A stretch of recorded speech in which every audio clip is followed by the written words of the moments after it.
Welcome friends to It's Saturday with PK and Bunny, and today we are reviewing Azhar movie जो कि एक most controversial player of Indian cricket team Mohammad Azharuddin की life पे base है।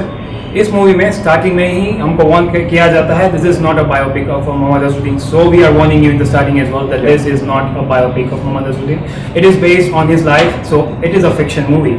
Movie start होती है जब मोहम्मद अजहरुद्दीन अपना 99th टेस्ट मैच खेल रहे होते हैं।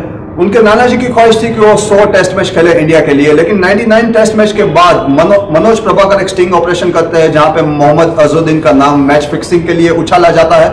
हम सबकी एक्सपेक्टेशन यही थी कि इस मूवी में मोहम्मद अजहरुद्दीन की रियल लाइफ को दिखाया जाएगा, लेकिन ऐसा कुछ भी नहीं हुआ। आई थिंक डायरेक्टर ने बहुत ही ज्यादा पॉजिटिवली फेवर किया है मोहम्मद अजहरुद्दीन को। And then the story revolves around how he deals with the court case and how he deals with the personal life is well. जब उन पे कोर्ट केस चल रहा होता है तब कोई भी साथी खिलाड़ी उनके जो साथी खिलाड़ी थे वो कोई भी उनके साथ नहीं रहा है। यहाँ तक कि रवि शास्त्री, कपिल देव, नवजोत सिंह सिद्धू उन सब ने अपने हाथ खड़े कर दिए हैं। मोहम्मद अजहरुद्दीन अकेले थे जो अपना केस लड़ रहे थे। And then the movie goes around how he deals with the case and how he deals with the other things going on in his life. आपने अंडरप्ले करने के लिए एमके शर्मा से 1 करोड़ रुपए लिए थे। मैं किसी एमके शर्मा को नहीं जानता हूँ। 150 प्लेयर्स हैं, 11 टीम्स हैं, फिर तेरा ही नाम क्यों? अब बात करते हैं एक्टिंग की। Will start from Imran Hashmi's character जो मोहम्मद अजहरुद्दीन का किरदार प्ले कर रहे हैं। Well, this can't be termed as one of his career best performance, but definitely one of his best. जिस तरह से उन्होंने अजहरुद्दीन को कैरी किया है, like how Azharuddin used to walk, how he has that Hyderabadi accent, it's absolutely amazing. He's perfect as Mohammad Azharuddin in this movie. Now we'll talk about उनकी दो बीवियाँ जो प्राची देसाई और नरगिस फकरी जो किरदार प्ले कर रही हैं। Nargis Fakhri that is playing Sangeeta बिदलानी. She is completely wasted. Wasted in a sense she doesn't know how to act, frankly. Talking about Prachi Desai, she looks beautiful and she acts wonderful because you actually feel for her when she acts. Now talking about Kunal Roy Kapoor and Lara Dutta जो lawyers का किरदार play कर रहे हैं, they are good in their parts.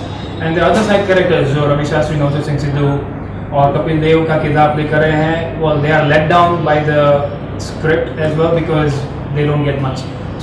अब बात करते हैं म्यूजिक की। म्यूजिक जो अमाल मलिक ने दिया है, there are couple of good songs in the movie, लेकिन एक जो आइटम सॉन्ग है वो completely wasted है, but overall background music is good. And if we talk about cinematography is good overall, लेकिन again जहाँ पे जो क्रिकेट का सीक्वेंस दिखाया गया है, जहाँ पे शॉट्स दिखाए गए हैं, जहाँ पे स्पेक्टेकल्स दिखाए गए हैं, वो completely fake लग रहा है, below average लग रहा है। And now if we talk about editing has some crisp in the movie, जो flow है वो maintain हो रहा है और वहाँ पे बहुत ज़्यादा बोर नहीं हो रहे हो आप। तो I think overall editing is good.